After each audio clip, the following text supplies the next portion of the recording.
오후 8시 아파트 단지의 공기는 차갑게 내려앉았지만 지하 2층 커뮤니티 센터 내의 실내 골프 연습장은 타석마다 뿜어내는 열기로 후끈거렸다. 준호는 오늘도 어김없이 7번 아이언을 휘둘렀다. 궤적은 나쁘지 않았지만 임팩트 순간의 둔탁한 소리가 늘 마음에 걸렸다. 대기업 만년 과장으로 쌓인 스트레스를 풀고 쉬라곤 집 아래 이 작은 타석뿐이었다. 형님, 어깨에 힘이 너무 들어갔어요. 조금만 더 빼보세요. 채를 던진다는 느낌으로. 등 뒤에서 들려오는 부드럽고도 익숙한 목소리. 준호가 고개를 돌리자 같은 동 1204호에 산다는 현석이 하얀 치아를 드러내며 웃고 있었다. 그는 이 골프장에서 알아주는 실력자였다. 훤칠한 키에 탄탄한 체격, 그리고 누구에게나 친절한 매너까지 갖춘 그는 준호가 부러워하는 모든 것을 가진 남자였다. 아, 현석 씨 왔어? 이게 마음처럼 안 되네. 나이가 들어서 그런가? 에이 형님, 나이가 무슨 상관입니까? 제가 옆에서 좀 봐드릴게요. 현석은 자연스럽게 준호의 타석 옆으로 다가왔다. 그는 준호의 등 뒤에 서서 직접 자세를 잡아주기도 하고 때로는 농담을 던지며 긴장을 풀어주었다. 두 사람이 이 지하 골프장에서 안면을 튼 지 벌써 석 달째였다. 처음에는 가벼운 인사로 시작했지만 이제는 퇴근 후 골프장에서 만나 시원한 캔커피 한 잔을 나누며 인생 상담을 하는 사이가 되었다. 준호에게 현석은 단순한 이웃 그 이상이었다. 삭막한 아파트 생활에서 마음을 터놓을 수 있는 유일한 진짜 친구를 만난 기분이었다. 현석은 준호가 직장 상사 때문에 고충을 겪을 때면 자기 일처럼 화를 내주었고 아내와의 관계에서 오는 소소한 피로함을 털어놓을 때면 묵묵히 들어주며 위로를 건넸다. 근데 형님, 형수님은 참 좋으시겠어요. 형님처럼 가정적인 분이 매일 운동도 열심히 하시고. 좋긴 뭐가 좋아. 요즘 통 대화도 없어.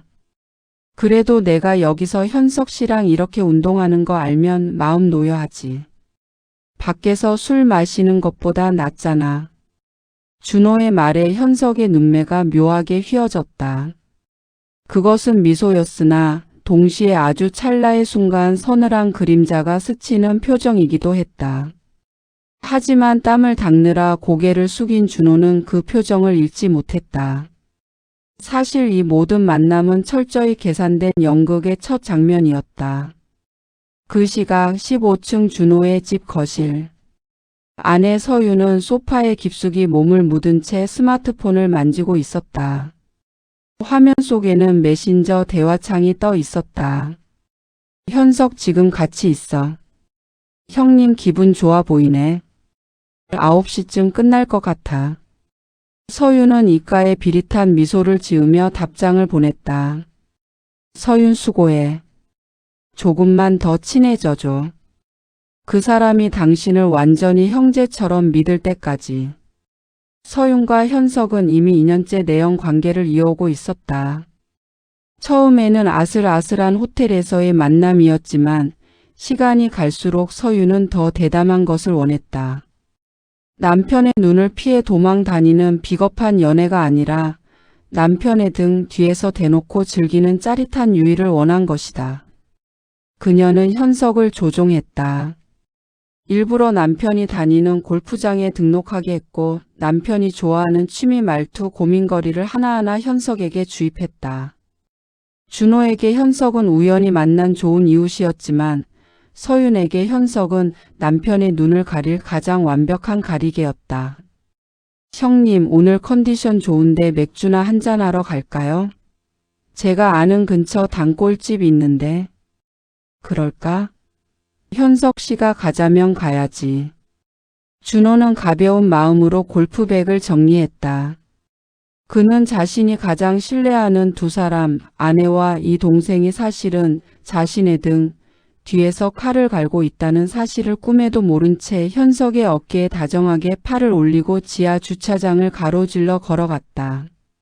현석의 차 뒷좌석에는 서윤이 생일 선물로 사준 향수가 놓여 있었고 현석의 휴대폰 배경화면은 불과 1시간 전 서윤이 보낸 셀카 사진이었다. 하지만 준호는 그저 현석이 뿌린 은은한 향수 냄새를 맡으며 현석 씨는 향수 취향도 나랑 비슷하네라며 껄껄 웃을 뿐이었다. 지하 2층의 조명은 밝았지만 그 아래 깔린 그림자는 깊고 어두웠다. 준호가 현석을 소울메이트라 부르며 잔을 부딪히는 그 순간 서윤은 집 안에서 남편의 빈자리를 확인하며 현석과의 다음 약속 장소를 고르고 있었다. 완벽한 기만은 그렇게 일상이 되어가고 있었다. 준호와 현석의 우정이 깊어갈 무렵 현석은 더욱 치밀한 카드를 꺼내 들었다. 바로 가족 모임이었다. 현석은 서윤과 사전에 입을 맞춘 뒤 준호에게 제안했다. 형님, 매번 저만 대접받는 것 같아 죄송해서요. 이번 주말에 제 아내랑 같이 부부 동반으로 식사 한번 하시죠. 저희 와이프도 형님네 부부 궁금해 하더라고요. 준호는 흔쾌히 응했다. 현석에게 아내가 있다는 사실은 준호의 마지막 남은 의심의 조각마저 완벽하게 제거하는 강력한 장치가 되었다. 사실 현석이 데려오기로 한 여자는 현석의 실제 아내가 아닌 돈을 주고 고용한 대역이거나 그들의 관계를 묵인하는 조력자였다. 토요일 저녁 아파트 인근의 고급 일식집. 정갈한 미닫이 문이 열리고 준호와 서윤이 들어서자 이미 도착해 있던 현석과 한 여성이 화사하게 웃으며 일어났다. 형님, 이쪽은 제 와이프입니다. 인사 나누시죠. 안녕하세요. 말씀 많이 들었습니다. 우리 현석 씨가 준호 형님 자랑을 어찌나 하던지. 가짜 아내의 능청스러운 연기에 서윤도 화답했다. 서윤은 오늘따라 유난히 우아하고 조신한 아내의 모습으로 나타났다. 그녀는 현석의 가짜 아내와 금세 손을 맞잡으며 어머, 인상이 너무 좋으세요. 우리 남편들이 골프 때문에 유별나죠? 라며 너스레를 떨었다. 네 사람이 둘러앉은 식탁 위로 화기애애한 대화가 오갔다. 준호는 이 상황이 너무도 만족스러웠다. 같은 아파트에 사는 믿음직한 동생, 그리고 그 동생의 화목한 가정. 준호는 자신이 이 아파트 공동체의 중심이 된 듯한 기분에 취해 평소보다 일찍 술기운이 올랐다. 현석 씨 정말 부럽네. 재수 씨 같은 분이랑 살고. 우리 서윤이도 현석 씨한테 골프 배우면서 성격이 더 밝아진 것 같아 고마워하고 있어. 준호의 칭찬에 현석은 서윤을 슬쩍 쳐다보았다. 찰나의 순간이었지만 술잔을 주고받는 손길 사이로 묘한 긴장감이 흘렀다. 현석은 준호의 잔을 채워주며 낮게 속삭였다. 형님, 형수님이 워낙 감각이 좋으셔서요. 제가 가르친다기보다 오히려 형수님 열정에 제가 배우는 게 더 많습니다. 식사가 무르익자 대담함은 선을 넘기 시작했다. 현석의 가짜 아내가 준호에게 술을 권하며 시선을 돌린 사이 식탁 아래에서는 은밀한 접촉이 이루어졌다. 서윤은 자신의 구두를 벗어 현석의 종아리를 천천히 훑어 올렸다. 남편 준호가 우리 동네 정말 살기 좋지 않냐며 행복한 화두를 던지는 바로 그 순간 서윤과 현석은 식탁 아래에서 발가락을 얽으며 서로의 체온을 확인했다. 서윤은 남편의 눈을 똑바로 쳐다보며 생선의 한 점을 그의 앞접시에 놓아주었다. 당신 이거 좀 먹어봐. 현석 씨네 부부랑 오니까 음식이 더 맛있는 것 같네. 그녀의 목소리는 너무도 차분하고 다정해서 그 누구도 그녀가 지금 식탁 아래에서 무슨 짓을 하고 있는지 상상조차 할 수 없었다. 기만은 여기서 끝이 아니었다. 현석은 한술 더 떠 준호에게 제안했다.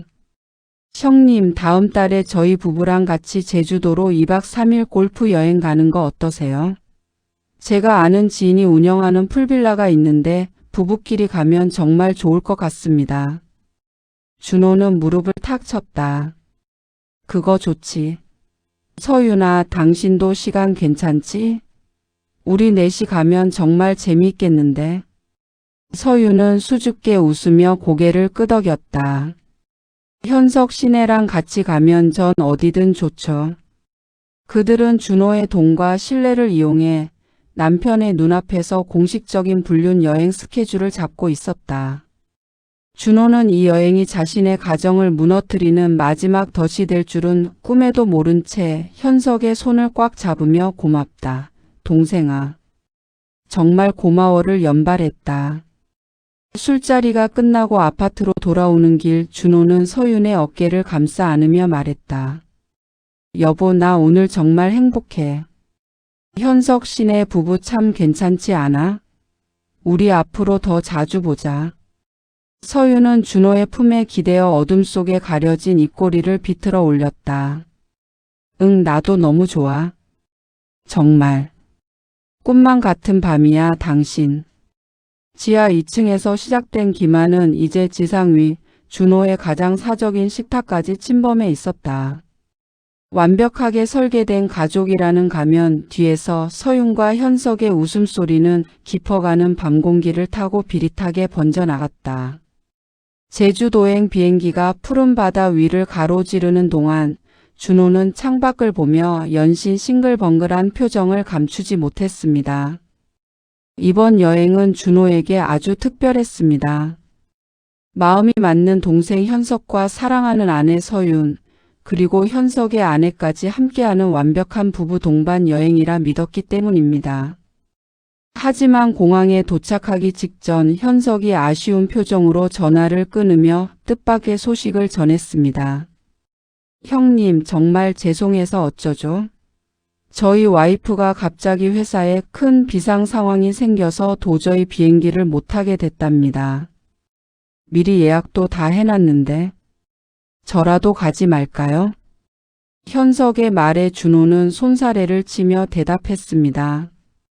에이, 무슨 소리야. 현석 씨라도 같이 가야지. 재수 씨는 아쉽지만 다음에 같이 오면 되는 거고 우리끼리라도 재미있게 놀다 가자고. 서윤이도 이해하지? 옆에 있던 서윤은 아쉬운 척 연기를 하며 고개를 끄덕였지만 그녀의 눈빛은 이미 묘한 기대감으로 번들거리고 있었습니다. 사실 이 모든 것은 현석의 가짜 아내를 떼어내고 셋이서만 시간을 보내기 위해 서윤과 현석이 미리 짜놓은 각본이었습니다. 제주도에 도착한 세 사람은 현석이 미리 예약해둔 중문의 프라이빗 풀빌라에 짐을 풀었습니다. 거실 통유리 너머로 붉게 물든 노을이 보이고 전용 수영장의 물결이 찰랑거리는 최고급 숙소였습니다. 준호는 이런 멋진 곳을 알아봐준 현석이 고맙기만 했습니다. 현석 씨 역시 안목이 대단해. 이런 곳에서 우리 셋이 술 한잔하면 세상 부러울 게 없겠어. 저녁 식사는 숙소 내 테라스에서 바비큐 파티로 시작되었습니다. 현석은 준호가 평소 좋아하던 독한 위스키와 고급 와인을 아낌없이 꺼내 놓았습니다. 서윤은 준호의 잔이 비기 무섭게 정성스럽게 술을 채웠고 현석은 준호의 비위를 맞추며 분위기를 띄웠습니다. 형님, 오늘 같은 날은 취해도 됩니다. 여기 저희밖에 없잖아요. 자, 한 잔 더 하시죠. 평소 주량이 약하지 않던 준호였지만 제주도의 취기 어린 공기와 현석이 권하는 연거푸 마신 술 앞에 장사 없었습니다. 밤이 깊어갈수록 준호의 눈꺼풀은 무거워졌고 어느 순간 그는 식탁에 머리를 기댄 채 깊은 잠에 빠져들고 말았습니다. 준호가 거친 숨소리를 내며 완전히 골아떨어진 것을 확인한 순간 식탁 위의 공기는 180도 달라졌습니다. 방금까지 정숙한 아내의 표정을 짓고 있던 서윤이 잔을 내려놓으며 현석을 바라보았습니다. 현석은 입가에 비릿한 미소를 띄우며 자리에서 일어나 준호를 부축해 침실로 옮겼습니다. 준호를 침대에 눕히고 이불까지 덮어주는 현석의 손길은 더없이 친절했지만 그의 눈빛은 사냥감을 확인하는 포식자의 그것이었습니다. 드디어 우리만 남았네. 현석이 침실 문을 닫고 거실로 나오자 서윤이 기다렸다는 듯 그의 목소리에 화답했습니다. 두 사람은 준호가 잠든 바로 옆방, 아니 준호가 언제든 깨어나 문을 열면 보일 수 있는 거실 소파에서 서로를 격렬하게 끌어안았습니다. 불안하지 않아? 그이가 깨기라도 하면 어쩌려고. 서윤이 속삭였지만 그녀의 눈은 두려움이 아닌 짜릿한 쾌감으로 가득 차 있었습니다. 현석은 그녀의 귓가에 낮게 읊조렸습니다. 그 맛에 여기로 온 거잖아. 형님은 지금 꿈나라에서 나랑 골프 치는 꿈이라도 꾸고 있을 거야. 우리가 여기서 무슨 짓을 하는지는 상상도 못한 채로 말이야. 두 사람은 준호가 잠든 침실 바로 앞에서 대담한 미래를 즐겼습니다. 벽 하나를 사이에 두고 남편은 깊은 잠에 취해 있고 아내는 남편의 가장 친한 동생의 품에 안겨 신음소리를 죽이며 웃고 있었습니다. 서윤은 현석의 어깨 너머로 닫힌 침실 문을 바라보며 묘한 정복감을 느꼈습니다. 자신을 끔찍이 아끼고 신뢰하는 남편을 바보로 만들었다는 사실이 그녀에게는 그 어떤 보석보다 달콤한 보상이었습니다. 현석 역시 준호에 대한 죄책감 따위는 없었습니다. 오히려 자신에게 간과 쓸개를 다 내줄 것처럼 굴던 준호의 순진함이 우습기만 했습니다. 그는 서윤의 허리를 감싸 안으며 이 상황을 만끽했습니다. 밤바다의 파도 소리가 빌라를 감싸 안았지만 그 안에서 벌어지는 기만은 파도보다 더 차갑고 잔인했습니다. 준호는 다음날 아침 머리가 깨질 듯한 숙취와 함께 깨어나 현석에게 미안하다고 사과할 것입니다. 어제 너무 취해 분위기를 망쳐서 미안하다고 다음에는 자기가 더 좋은 술을 사겠노라고 말입니다. 그리고 서윤은 그런 남편의 등을 두드리며 다정한 아내의 연기를 이어가겠지요. 어둠 속에서 두 사람의 실루엣이 엉키며 비릿한 웃음소리가 새어나왔습니다. 준호가 잠든 방의 문틈으로 거실의 조명 빛이 가느다랗게 스며들었지만 깊은 잠에 빠진 그는 자신의 인생이 얼마나 처참하게 무너져 내리고 있는지 알지 못했습니다. 제주도의 밤은 그렇게 누군가에게는 완벽한 휴식이었고 누군가에게는 가장 추악하고 대담한 배신의 무대였습니다. 그리고 이 연극의 막이 내릴 때쯤 준호가 마주하게 될 진실은 제주도의 참 바다보다 더 시리고 가혹할 것이 분명했습니다. 제주도의 아침은 지독하게도 투명하고 맑았다. 눈을 찌르는 햇살에 겨우 눈을 뜬 준호는 머리가 깨질 듯한 숙취와 함께 잠에서 깨어났다. 어렴풋한 기억 속의 마지막 장면은 현석이 권했던 달콤한 위스키의 목 넘김이었다. 침대 곁에 놓인 물 한 잔을 단숨에 들이켜고 거실로 나선 준호는 주방에서 앞치마를 두르고 아침 식사를 준비하는 서윤의 뒷모습을 보았다. 그 곁에서 현석은 능숙하게 커피를 내리며 서윤과 가벼운 농담을 주고받고 있었다. 형님. 이제 일어나셨어요? 어제 정말 제대로 가셨던데요. 현석이 특유의 서글서글한 미소를 지으며 준호에게 따뜻한 커피 한 잔을 내밀었다. 준호는 쑥스러운 듯 머리를 긁적이며 식탁에 앉았다.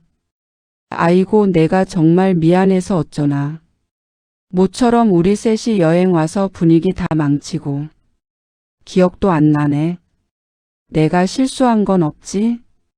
준호의 질문에 서윤이 식탁 위에 토스트를 내려놓으며 장난스럽게 웃었다.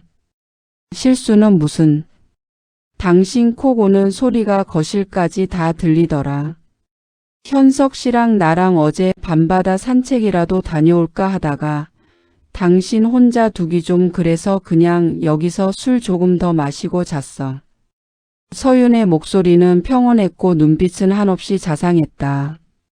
하지만 준호는 문득 어제 잠결에 들었던 미세한 소리들이 떠올랐다. 꿈결이었을까? 누군가의 억눌린 웃음소리, 문이 조심스럽게 열리고 닫히던 소리, 그리고 낮게 깔리던 낯선 신음 같은 소리들. 준호는 고개를 가로저었다.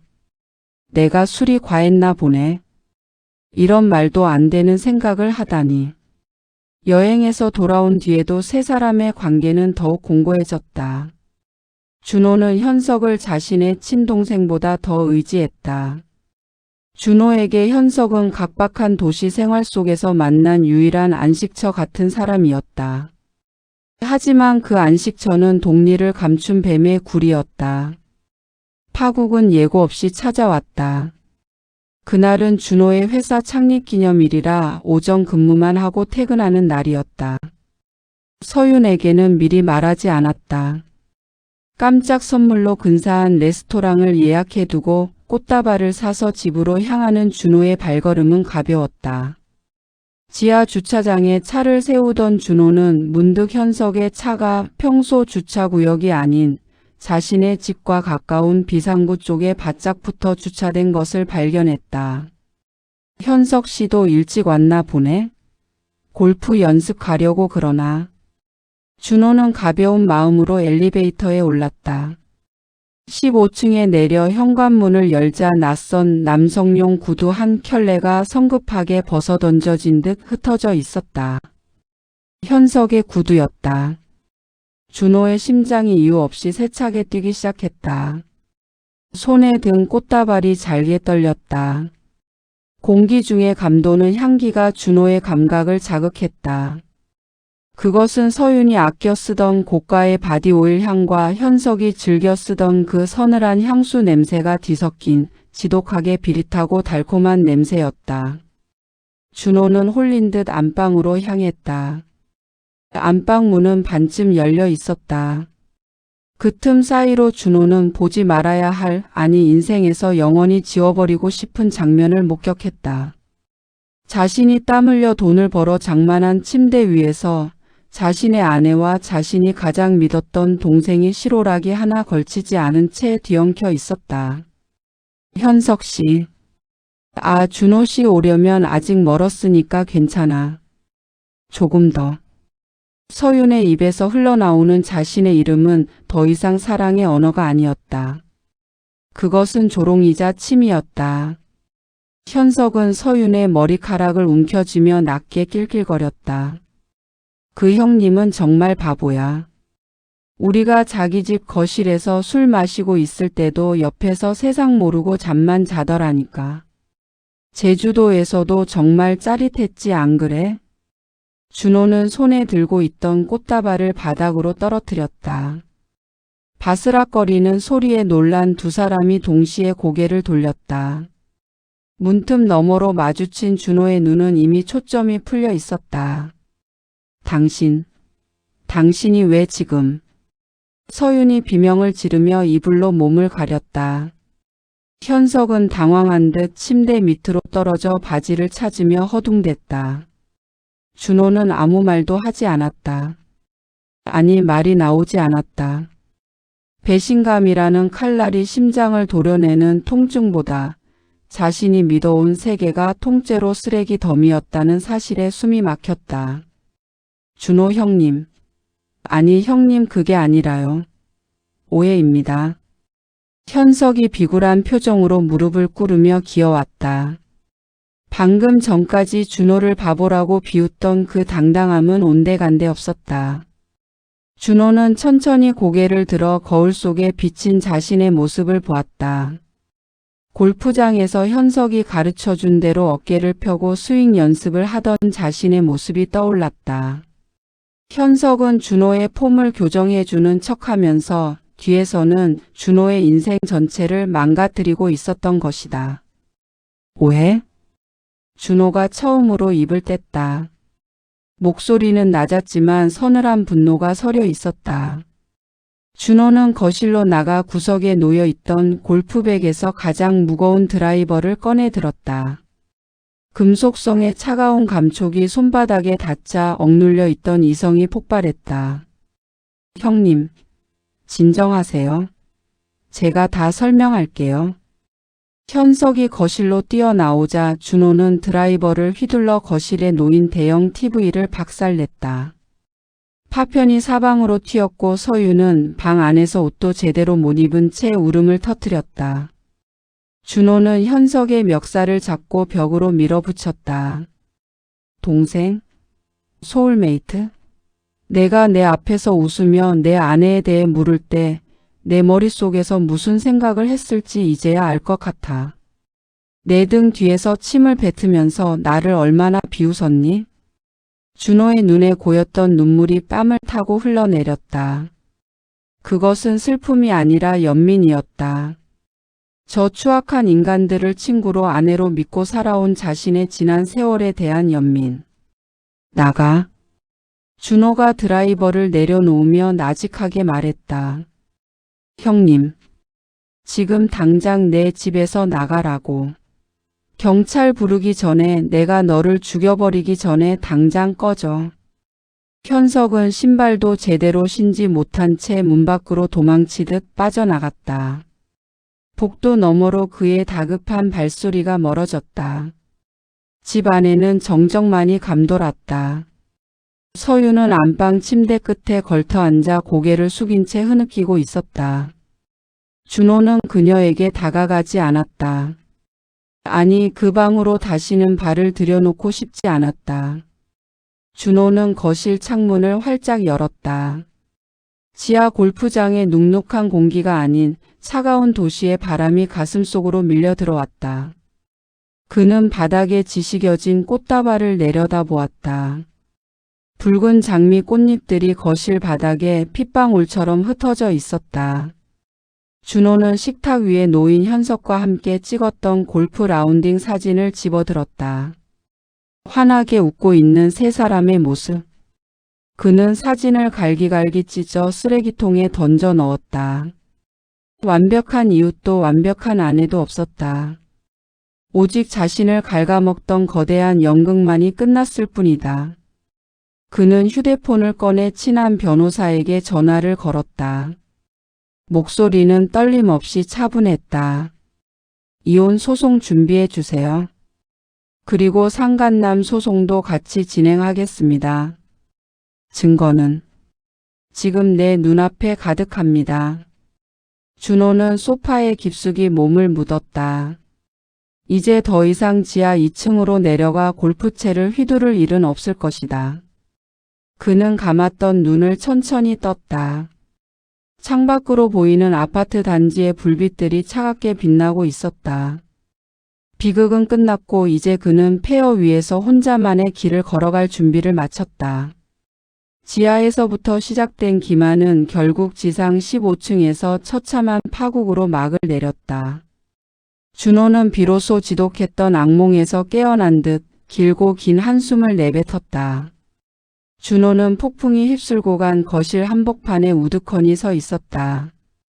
깨진 텔레비전 화면의 파편들이 거실 조명을 받아 날카롭게 반짝였고 안방에서는 서윤의 헐떡이는 울음소리가 문틈을 타고 흘러나왔다. 하지만 준호의 심장은 이상하리만치 차분해졌다. 뜨거웠던 분노가 한순간에 급냉하여 날카로운 얼음 송곳이 된 기분이었다. 그는 바닥에 떨어진 드라이버를 조용히 집어 골프백에 꽂았다. 그리고 안방 문을 천천히 열었다. 서유는 침대 구석에 몸을 웅크린 채 고개를 들지 못했다. 준호는 그녀의 발치에 멈춰 서서 한참을 내려다보았다. 불과 몇 시간 전까지 자신이 목숨보다 아꼈던 여자가 저토록 낯설고 추하게 보일 줄은 몰랐다. 울지 마. 그 눈물이 아까우니까. 준호의 건조한 목소리에 서윤이 움찔하며 고개를 들었다. 그녀의 눈은 공포와 수치심으로 번들거렸다. 당신 내가 다 설명할게. 그게 아니라 현석 씨가 먼저 유혹해서 나는 정말. 현석이가 유혹했다고? 내 귀로 다 들었어. 제주도에서 내가 술 취해 잠들었을 때 너희 둘이 무슨 짓을 했는지, 그리고 나를 등신이라 부르며 비웃던 그 목소리들. 내 집 안방까지 그놈을 끌어들인 건 너야, 서윤아. 친정에 가 있을게. 당신 얼굴 볼 면목이 없어. 친정? 장인 어른한테는 뭐라고 말씀드릴 건데? 사위 친구랑 바람나서 쫓겨난다고 할 거야. 집 내려놔. 이 집에서 나가는 건 너 혼자 몸뿐이야. 내가 입고 있는 그 옷, 내가 들고 있는 그 가방 전부 내 돈으로 산 거잖아. 다 벗어놓고 나가. 준호의 단호함에 서윤은 사르르 무너져 내렸다. 준호는 서윤이 울며 불며 매달리는 것을 차갑게 뿌리쳤다. 그는 서윤의 휴대폰을 빼서 현석과 나눈 대화창을 자신의 메일로 전송했다. 그리고 그녀의 짐가방을 발로 차 복도로 밀어냈다. 서윤아, 나는 너를 진심으로 사랑했어. 지하 골프장에서 땀 흘리며 연습한 것도 나이 들어가는 나를 보며 내가 실망할까봐 조금이라도 멋진 남편이 되고 싶어서였어. 그런데 너는 내 노력을 비웃음으로 갚았지. 이제 내 인생은 내가 선택한 그 가벼운 쾌락만큼이나 가벼워질 거야. 서윤이 쫓겨나듯 문 밖으로 나간 뒤 준호는 현관문을 잠갔다. 그리고 고요해진 집안을 둘러보았다. 가구마다 서윤의 손길이 닿아 있었고 거실 구석에는 현석과 함께 웃으며 찍은 사진이 놓여 있었다. 준호는 사진기를 집어들어 액자 유리를 깨뜨렸다. 그는 다시 골프백을 메고 지하 2층으로 내려갔다. 밤늦은 시간이라 연습장에는 아무도 없었다. 준호는 늘 서던 그 타석에 섰다. 현석이 교정해 주겠다며 비웃던 그 폼이 아니라 자신이 가장 편안하게 느끼는 자신만의 자세로 채를 잡았다. 공을 하나 올려두고 온 힘을 다해 휘둘렀다. 깡하는 맑은 파열음과 함께 공이 관역 정중앙을 때렸다. 현석이 가르쳐준 폼보다 훨씬 곱고 멀리 뻗어나갔다. 준호는 연거푸 공을 쳤다. 숨이 턱끝까지 차오르고 온몸이 땀으로 젖어들었지만 마음속의 응어리가 조금씩 씻겨 내려가는 기분이었다. 연습을 마친 준호는 벤치에 앉아 생수 한 모금을 마셨다. 이제 내일부터는 법정 싸움이 시작될 것이다. 현석의 파면 소식과 서윤의 유책 배우자 판결문이 도착할 때까지 그는 멈추지 않을 것이다. 40대 중반 인생의 절반을 함께한 이들에게 배신당한 상처는 깊었지만 준호는 자신이 여전히 단단하게 서 있음을 느꼈다. 그는 연습장의 조명을 하나둘 끄고 밖으로 나왔다. 지하 주차장의 서늘한 공기가 얼굴을 스쳤다. 현석의 SUV가 서 있던 자리는 비어 있었다. 준호는 자신의 차에 올라 시동을 걸었다. 엔진 소리가 묵직하게 주차장을 울렸다. 그는 백미러를 통해 비치는 자신의 눈빛을 보았다. 예전에 순진하고 사람 좋은 형님의 눈빛은 더 이상 없었다. 대신 차갑고 냉철한 자신의 삶을 스스로 지켜낼 줄 아는 남자의 눈이 그곳에 있었다. 차를 몰아 지상으로 올라오자 새벽 공기가 섞인 푸르스름한 어둠이 아파트 단지를 덮고 있었다. 준호는 아파트 정문을 빠져나오며 가속 페달을 밟았다. 이제 더 이상 지하의 어둠 속에 갇혀 지내지 않을 것이다. 배신의 연극은 끝났고 이제 진실의 무대에서 그가 보여줄 마지막 복수의 막이 오르고 있었다. 준호는 창문을 내리고 시원한 바람을 들이켰다. 가슴 한구석이 시렸지만 동시에 새로운 시작을 향한 기묘한 해방감이 그를 감싸 안았다. 법원의 무거운 정문이 닫히는 소리는 마치 준호의 지난 10년 세월의 종지부를 찍는 선고 공판의 망치 소리처럼 들렸다. 6개월간의 피 말리는 법정 공방 끝에 내려진 결론은 준호의 완벽한 승리였다. 서윤과의 이혼은 인용되었고 현석을 상대로 한 상간남 위자료 소송 역시 이례적으로 높은 금액으로 판결이 났다. 재판부는 현석이 준호의 신뢰를 악용해 계획적으로 접근했다는 점을 엄중하게 꾸짖었다. 준호는 법원 앞 벤치에 앉아 판결문 뭉치를 가방에 넣었다. 가슴 속을 꽉 채우고 있던 돌덩이가 하나 빠져나간 기분이었지만 그 빈자리는 시린 바람이 드나드는 것처럼 허전했다. 한때 형님이라 부르며 제 손을 잡던 현석은 직장에서 파면당하고 전세금까지 압류당해 빚쟁이 신세로 전락했다는 소식을 들었다. 서윤 역시 친정에서도 외면당한 채 연고도 없는 곳으로 떠났다고 했다. 다 끝났네. 정말 다 끝났어. 준호는 혼잣말을 내뱉으며 하늘을 보았다. 구름 한 점 없는 가을 하늘이 야속할 정도로 푸르렀다. 그는 차를 몰아 예전에 그 아파트로 향했다. 이혼 과정에서 집은 준호의 소유가 되었지만 그는 더 이상 그곳에서 살 생각이 없었다. 추억이 깃든 가구와 집기들은 이미 업체에 맡겨 처분한 상태였다. 비어있는 거실 한복판에 서니 한때 이곳에서 셋이 모여 와인을 마시며 웃던 소리가 환청처럼 들려왔다. 준호는 씁쓸한 미소를 지으며 마지막 남은 짐인 골프백을 어깨에 메었다. 지하 2층 연습장으로 내려가는 엘리베이터 버튼을 누르려다 손을 멈췄다. 이제 그 눅눅하고 어두운 지하로 내려갈 이유는 없었다.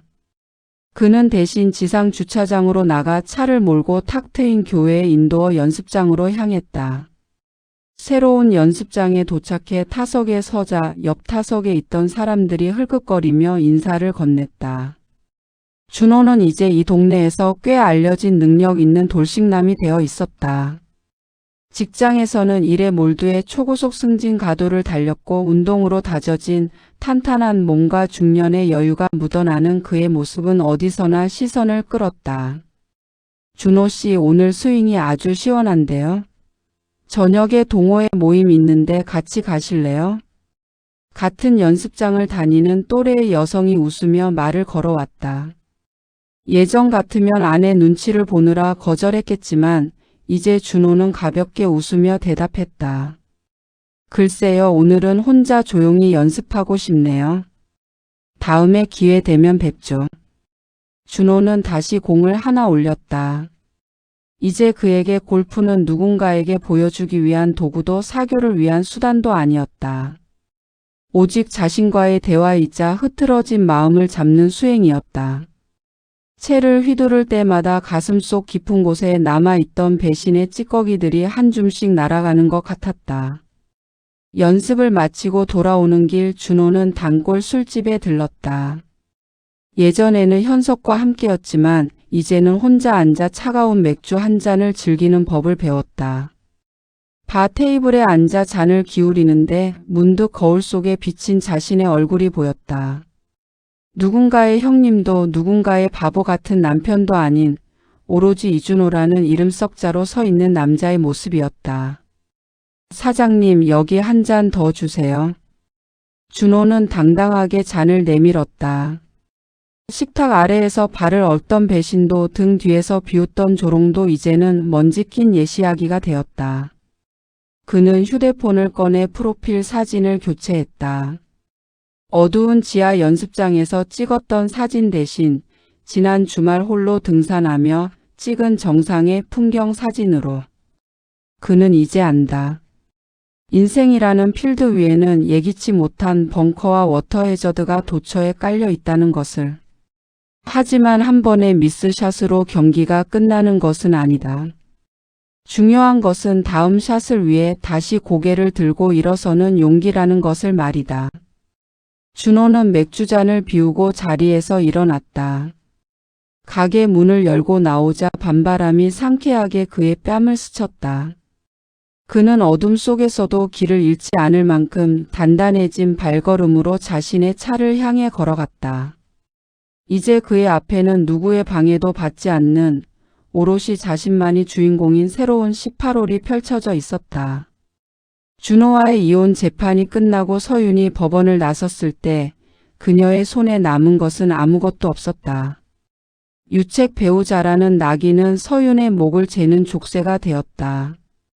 위자료 청구 소송에서 패소하고 재산 분할에서도 철저히 배제된 그녀는 한때 자신이 당연하게 누렸던 고급 아파트와 외제차 그리고 여유로운 생활비가 얼마나 견고한 남편의 울타리 안에서만 가능했던 것인지 처절하게 깨닫고 있었다. 서윤은 경기도 외곽의 낡은 다세대 주택 밀집 지역으로 거처를 옮겼다. 보증금 몇 백만 원에 월세 40만 원짜리 단칸방이었다.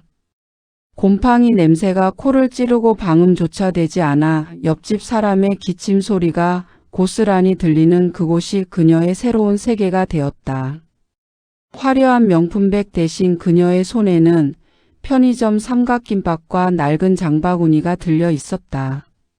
어느 비가 억수같이 내리는 오후였다. 서유는 낡은 식당에서 서빙 일을 마치고 돌아오는 길이었다.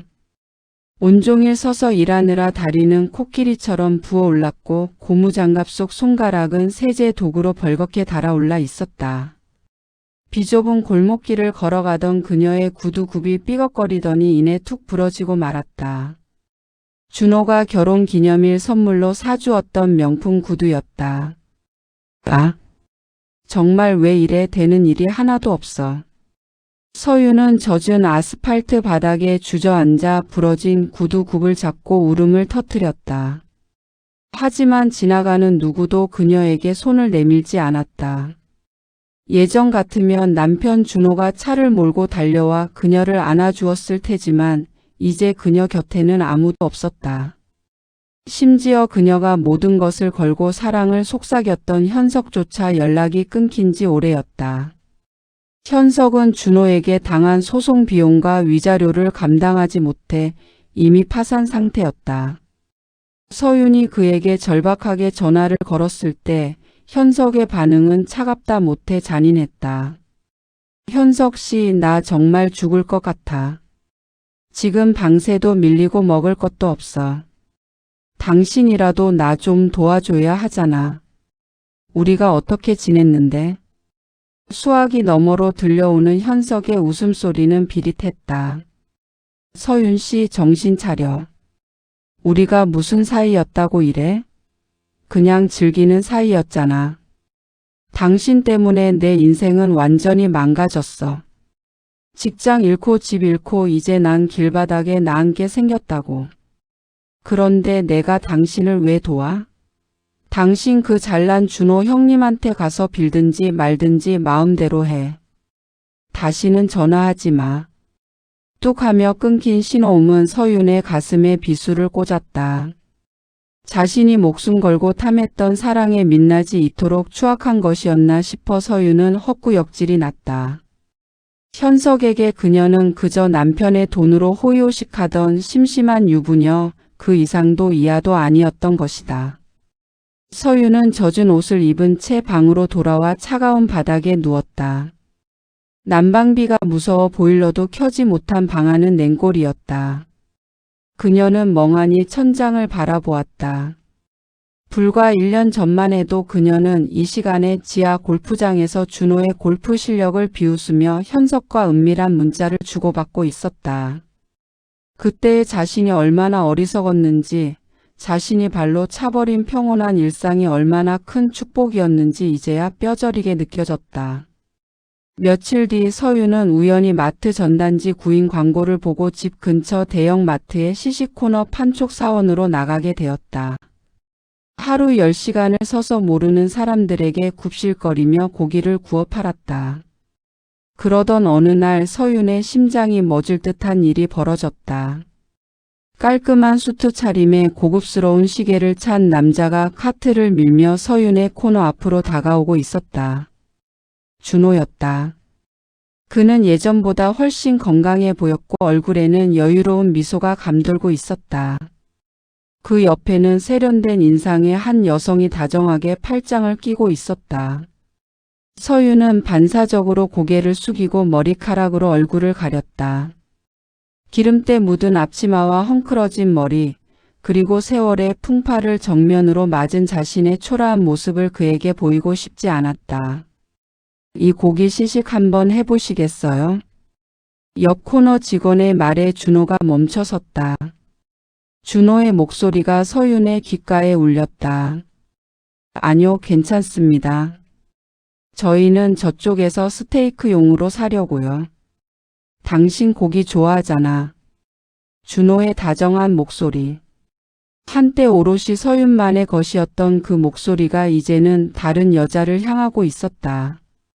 준호는 서윤이 바로 옆에 있다는 사실조차 모르는 듯 가벼운 발걸음으로 그녀를 지나쳐 갔다. 그가 지나간 자리에는 예전에 그가 즐겨 쓰던 그 은은한 스킨 향만이 남았다. 서유는 준호의 뒷모습이 멀어질 때까지 고개를 들지 못했다. 뜨거운 눈물이 불판 위로 뚝 떨어져 치익 소리를 내며 증발했다. 자신이 버린 남자는 저토록 빛나고 있는데 자신은 쓰레기 같은 밑바닥에서 하루하루를 연명하고 있다는 사실이 그녀를 미치게 했다.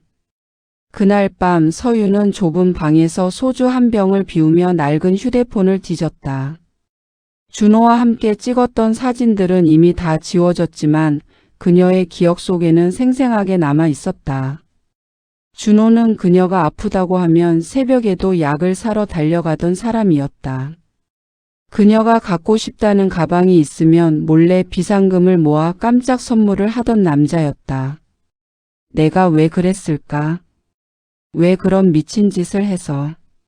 서유는 빈 소주병을 붙잡고 통곡했다. 하지만 그녀의 후회는 너무 늦어버렸다. 이제 그녀에게 남은 것은 내일 아침 다시 식당으로 나가 기름때를 닦아야 하는 고단한 일상과 평생을 따라다닐 배신자라는 주홍글 씨뿐이었다. 현석 또한 처참했다. 그는 준호가 건드린 인맥 때문에 동종업계 어디에도 취업할 수 없었다. 가끔 서윤에게 돈을 빌려달라는 비굴한 문자를 보내왔지만 서윤은 이제 그 이름만 봐도 진저리가 났다. 두 사람이 불장난처럼 지폈던 그 뜨거운 열정은 결국 서로의 인생을 태워버리는 거대한 화마가 되어 모든 것을 재로 만들어버렸다. 서윤은 창밖의 차가운 달빛을 보며 생각했다. 만약 그날 지하 골프장에서 현석을 만나지 않았더라면, 아니 현석의 유혹에 흔들리지 않았더라면 지금쯤 자신은 따뜻한 안방에서 준호가 끓여주는 차를 마시며 웃고 있었을까. 하지만 가정에 만약이란 없었다. 그녀가 선택한 짧은 쾌락의 대가는 그녀의 남은 생 전체를 저당 잡힐 만큼 가혹하고 길었다. 그녀는 떨리는 손으로 남은 소주를 입에 털어넣었다. 내일은 또다시 누군가에게 머리를 조아리며 푼돈을 벌어야 한다. 그것이 배신의 대가로 그녀에게 주어진 유일한 삶의 방식이었다. 어둠 속에서 서윤의 흐느낌은 끊이지 않았고 그녀가 버린 행복의 조각들은 이제 다시는 맞춰지지 않을 산산조각 난 유리파 편처럼 그녀의 가슴을 아프게 찌르고 있었다. 드디어 막장 드라마의 회원 가입이 시작되었습니다. 당신의 인생이 드라마가 됩니다. 막장 드라마 채널 멤버십으로 주인공이 되세요. 매일매일 남의 이야기만 보며 속으로 내 인생이 더 막장인데? 라고 외치고 계신가요?